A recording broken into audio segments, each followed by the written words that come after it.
주일날 다음에 또 주일날 생일 되시는 분들 말씀해 주시면 또 한번 우리가 우리 식당 권사님한테 부탁드려가지고 어쨌든 감사합니다. 오늘 그 뭐고 냉국이랑 미역국이랑 다른 거예요? 아, 그래? 나는 사실 몰랐는데 우리 전사님이 나한테 시켰어. 사모님한테 가갖고 이거 오다 쭈었다 이야기하면서 미역국 갖다 주라고. 진짜 제 생각 못 했거든요, 오늘. 야, 근데 전사님 옆에서 이제 미역국 갖다 주라고 다 묵은 거. 그래, 소스를 어떻고 어쨌든 했습니다. 감사하고.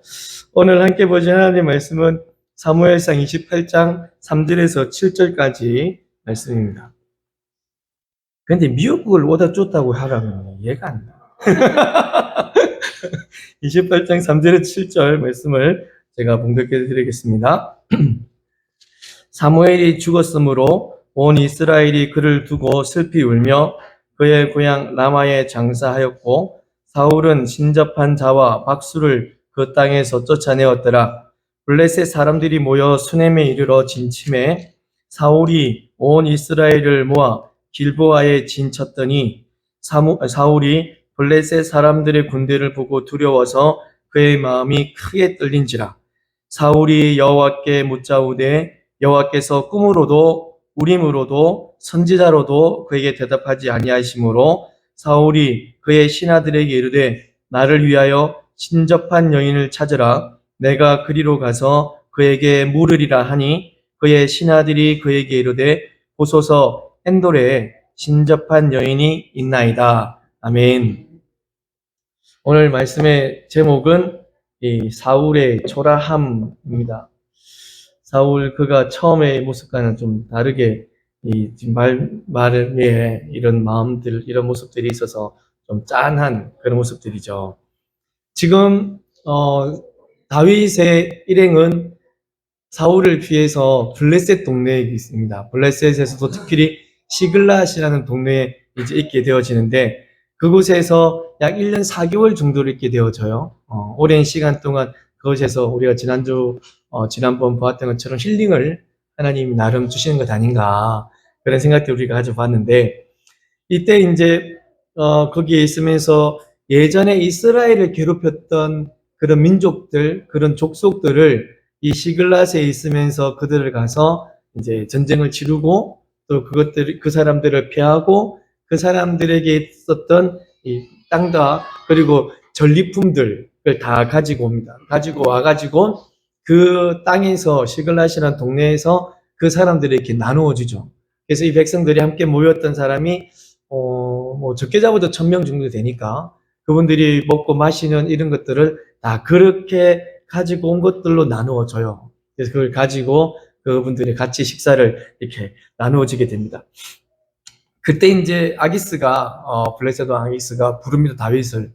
요즘에 어떻게 사니? 그랬더니 이 사람의 이야기가 이스라엘을 괴롭혔던 민족을 가서 이제 전쟁을 일으킨다 하는 것이 아니라 이스라엘의 지역에 있는 유다 지역, 그리고 유다 남방, 그리고 여라무엘 남방, 겐 지역 남방, 이렇게 해서 유다 쪽에 속해 있는 이 지역들을 향해서 우리가 가서 전쟁을 일으키고 그곳에 있는 물품들을 탈취하고 전리품들을 가지고 와서 그것들을 이렇게 나누고 먹고 삽니다. 라고 이제 거룩한 뻥을 쳤습니다. 이 거짓말이긴 한데 그 민족을 위한 거룩한 거짓말을 아기스에게 하게 되죠. 그랬더니 이 아기스가 다윗이 이스라엘 백성들을 향하여서 전쟁을 일으켰으니까 이제 이 다윗은 이스라엘과 이제 등을 쳤다. 적을 쳤다. 그래서 이 이스라엘의 적이 됐다고 생각하니까 적의 적은 동지잖아요. 그러니까 이 블레셋 입장에서 이스라엘이 적인데 이 다윗도 이스라엘이 적이 됐으니까 적의 적은 자기 편이라 생각을 하고 이제 아기스가 누구를 신임하느냐? 다윗을 신임하게 되어집니다. 그러면서 다윗이 이제 내 편이다. 이 자기 신하들에게도 말할 때도 이 사람 봐라. 얼마나 이런 이야기들이 있었는데 이렇게 생각을 하니까 나의 편 아니냐. 나와 함께 하는 사람 아니냐. 라고 하고 나중에 또 보지만 이 신하들은 그것을 믿지 않게 생각을 했다. 그런 모습들로 이어집니다. 그리고 다윗이 보고를 할 때 이 내용들이 들통나지 않기 위해서 자기가 전쟁을 일으켰던 그 민족의 한 사람도 남기지 아니하는 거룩한 할렘을 이야기를 만들었던 그런 것도 보고 있는데, 이 많은 이야기를 왜 이렇게 드리냐면, 다윗이 비록 그가 이제 이 조그만한 힘을 갖기 위해서 블레셋 동네라는 곳에 있지만, 그가 진정 섬겼던 사람은 아기스가 아니었고 블레셋이 아니었고 그곳에 있는 힘이 아니었고 우리 하나님이셨음을 믿습니다.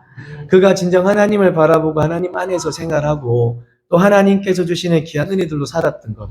그래서 그 사람들에게는, 그 아기스에게는 이런 거룩한 거짓말을 했지만, 그래서 그 사람들을 함께 세울 수 있고 그 사람들을 먹일 수 있고 살릴 수 있는 그런 거룩한 거짓말로 다윗이 했었다. 하지만 그래도 그는 아기스가 아닌 진정한 하나님을 섬기면서 그런 모습으로 있었던 것을 보게 되어집니다.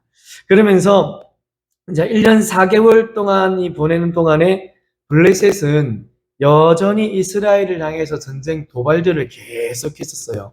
우리가 이야기되었던 것처럼 블레셋은 쉬지 않고 우리를 치는 그런 족속이니까, 그런 존재니까 계속해서 전쟁을 도발했습니다. 사무엘상 28장 1절인데요. 그때 블레셋 사람들이 이스라엘과 싸우려고 군대를 모집합니다. 그래서 아기스는 다윗에게 나와 함께 가서 이스라엘을 치자라는 그런 이야기를 해요. 계속하여 28장 1절에 너와 내 사람들이 나와 함께 나가서 군대에 참가할 것이니라 라고 하는 이런 일. 이후에 또 이것을 보게 되겠지만, 정말 이 일들 속에서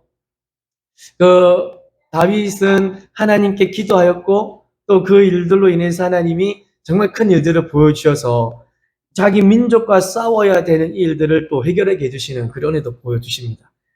이 블레셋의 이 전쟁 도발로 인해서 가장 많이 힘들고 또 많이 다급해졌고 급해졌고 힘들어졌던 사람 누구냐? 다름 아닌 사울이었습니다. 사울. 이 블레셋에 다윗이 있다고 그 소식을 들었는데도 블레셋이 무서워서 가지 못했던 사람이 사울이었거든요. 그런데 그 블레셋이 이스라엘과 전쟁을 하기 위해서 군대를 모집한다네요. 그리고 군대를 모집해서 한 곳에 모으고 있다네. 그런 소식을 듣자 이 사울이 급하게 해서 이 한 곳에 이렇게 모으게 되고 자기 백성들을. 사무엘상 28장 15절입니다. 사울이 대답하되 나는 심히 다급하니이다. 블레셋 사람들은 나를 향하여 군대를 일으켰고 그 군대를 일으켰고 한 곳에 모여있고 나는 그 사람들을 보고 마음이 흔들리고 마음이 심히 떨리고 요동되고 급하고 두렵고 난리도 아닙니다. 이것이 지금 사울의 모습이에요. 자, 여러분, 이런 상황이라면 사울이 어떻게 해야 될지는 뻔한 것 아닙니까? 그런데 사울이 이 일들을 두고 어떻게 하느냐? 사울이 찾은 것은 하나님이 아닌 신접한 여인입니다. 신접한 여인. 28장 7절을 한번 보시면 나를 위하여 신접한 여인을 찾아라. 내가 그리로 가서 그에게 가서 물으리라 라고 이런 이야기를 해요. 사실 이 신접한 여인을 다 없앴어. 누가 없앴냐면 사무엘이 죽었을 때 온 백성이 슬퍼할 때 그때 사울이 이 땅에 신접한 사람들과 박수와 무당을 다 없앴습니다. 자기가. 그런데 지금 이 상황에 사울은 신접한 여인을 찾아라. 내가 그에 가서 물으리라 라고 하는. 이게 이제 어떻게 이런 일까지 사울이 이 나락에 떨어졌냐면 이 사울이 길보아에 진을 친 블레셋 군대를 보고 엄청나게 두려워하여 그의 마음이 크게 떨렸다라고 했죠. 그게 떨렸을 때 그가 극심한 공포의 상태에 빠지게 되었었고 그리고 길보아 전투에서 결국은 그 극심한 공포가 결국은 죽음에까지 이르게 되어집니다. 사무엘상 31장 8절 말씀에 그 이튿날 사람들이 죽을 자를 벗기러 왔다가 사울과 그의 세 아들이 길보아 산에서 죽은 것을 보고 그러니까 그 마음이 극심하게 공포에 사로잡힌 그 전쟁, 마음이 떨리고 난리도 아니었던 그 상황, 그 전투, 결국은 그 상황에서 이 사울이 죽게 되어지거든요. 이 공포의 상태에서 빠진 사울, 그가 아무리 여호와께 아뢰어도 하나님께서 대답하지 않으셨습니다, 사실은. 이가 신접한 여인을 찾아라라고 한 이 나락에 빠진, 완전히 왕이 된 입장에서 이렇게 한 이유는 바로 이것이었습니다. 그가 하나님께 나와서 기도합니다. 어떻게 된 상황이 어떻게 된 모습인지 하나님 내게 말씀해 주시고 나에게 은혜를 주십시오라고 아무리 말씀을 드려도 하나님께서 한마디 안 하셨습니다.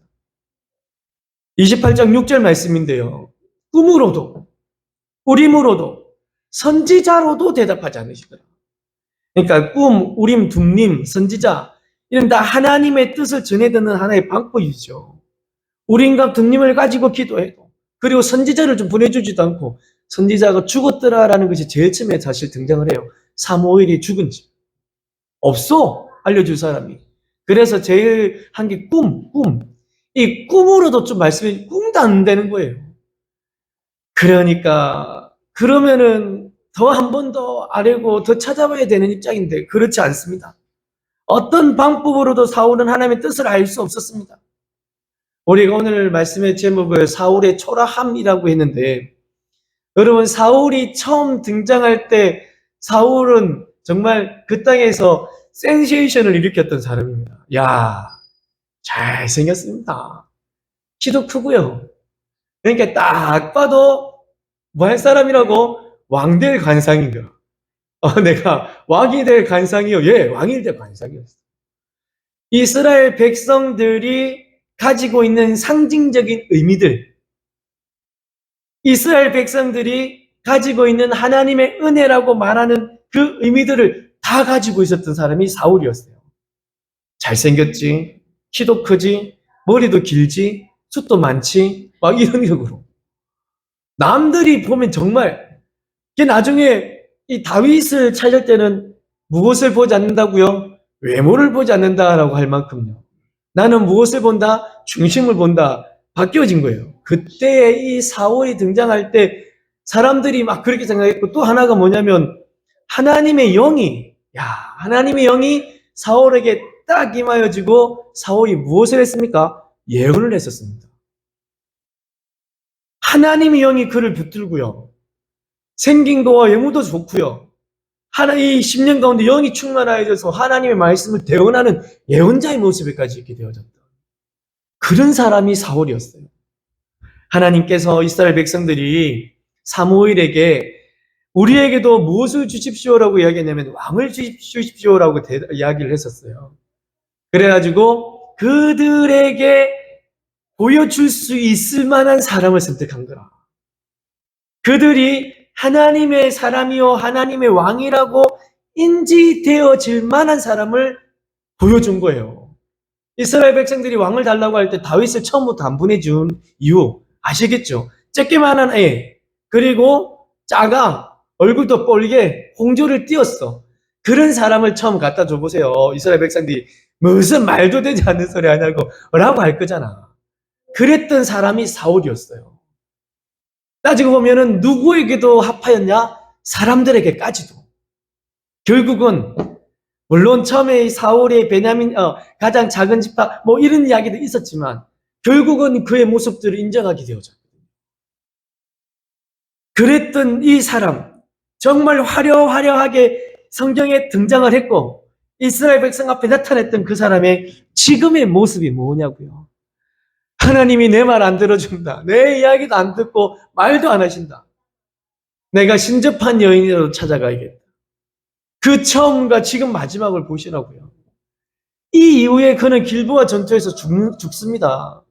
진짜 그 마지막에 이 초라함요.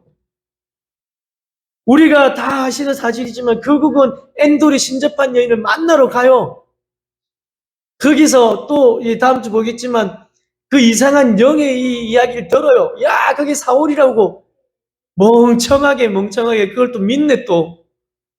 그러면서 뭐라고 하는지 아세요? 제가 스포를 잠깐 하면 이 여인이 밥이라도 먹고 가세요 한다. 이 왕한테. 그러면은 거기서 왕이 먹어야 됩니까? 그거를. 신접한 여인들이 섬기는 게 뭔데요? 우상에게 절하는 거고 우상에게 제사한 거잖아요. 그러면 그게 제사밥이잖아요. 그런데 왕이라는 사람이 그가 만들어주는 것도 좋다고 처음에는 물론 안 먹습니다만은 결국은 또 그것을 먹는다. 이 여인이 봐도 얼마나 초라했는지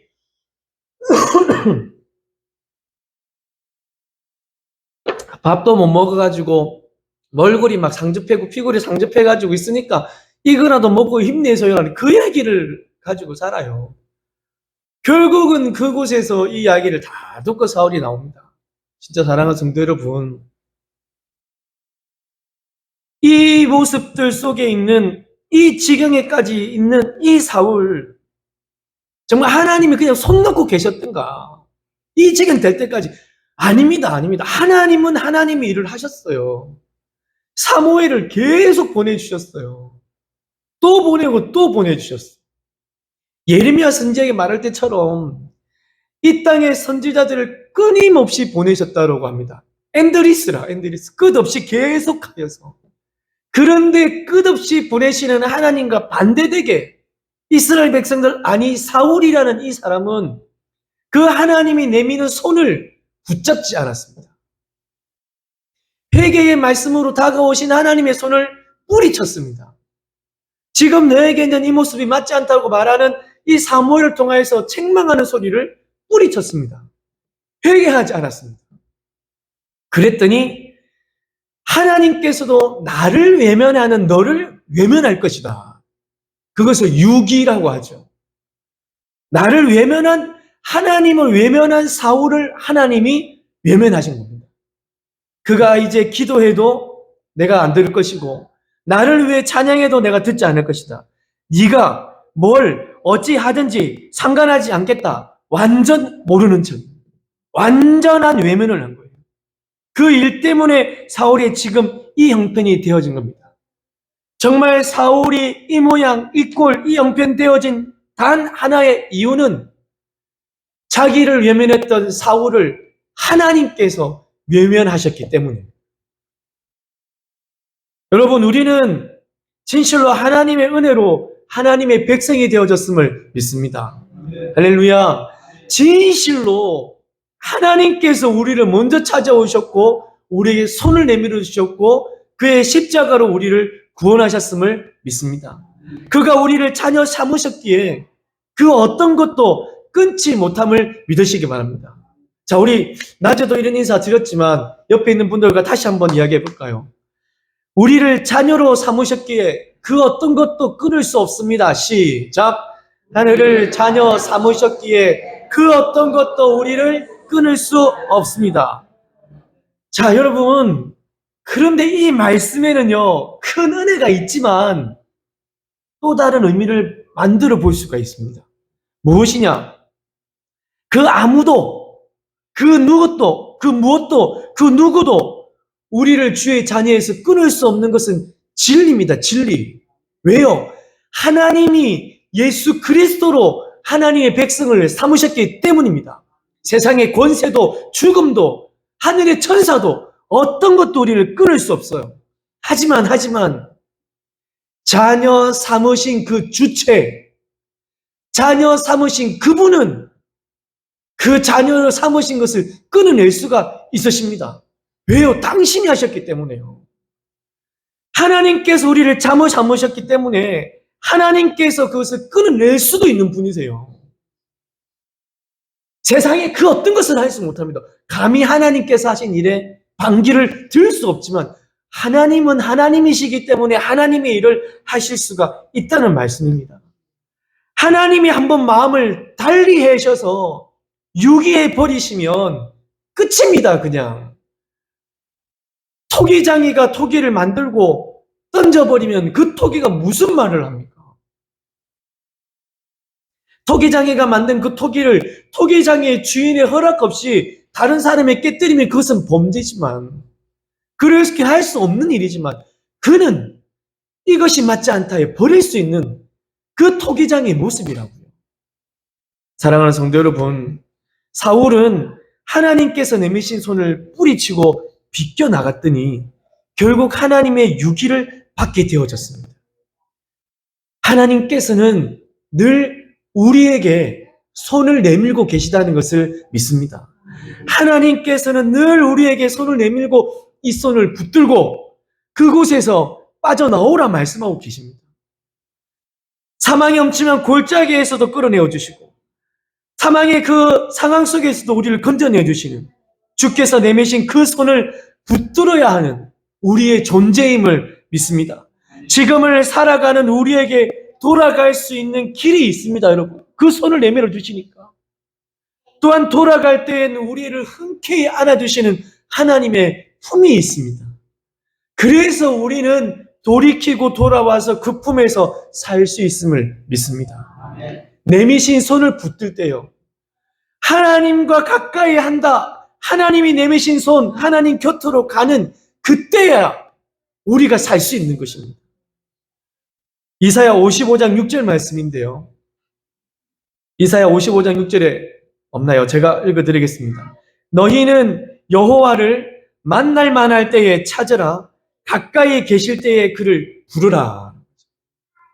가까이 계실 때, 우리가 지난 금요 기도회 때 보았던 것처럼 하나님의 생각은 화가 아니고 생명입니다. 평안입니다. 미래고 희망이었습니다. 끝이 아니라 앞으로의 모습이었었어요. 그가 찾을 때에 진정 그분 곁으로 더 가까이 되돌아가시는, 그래서 그분 곁에서 그분의 손을 붙들고 살아가는 사랑하는 성도 여러분 되시기를 주 예수 그리스도 이름으로 간절히 축원합니다. 이사야 55장 7절과 8절 말씀을 제가 봉독해 드리고 마치겠습니다. 악인은 그의 길을, 불의한 자는 그의 생각을 버리고 여호와께로 돌아오라. 그리하면 그가 긍휼히 여기시리라. 우리 하나님께로 돌아오라. 그가 너그럽게 용서하시리라. 아멘. 그의 생각은 평안이요, 그의 생각은 미래와 희망이라 라는 말씀이 이후에 등장하십니다. 우리 찬양하시겠습니다. 오직 주의 은혜로 지금 여기 서 있네. 이렇게 찬양하겠습니다.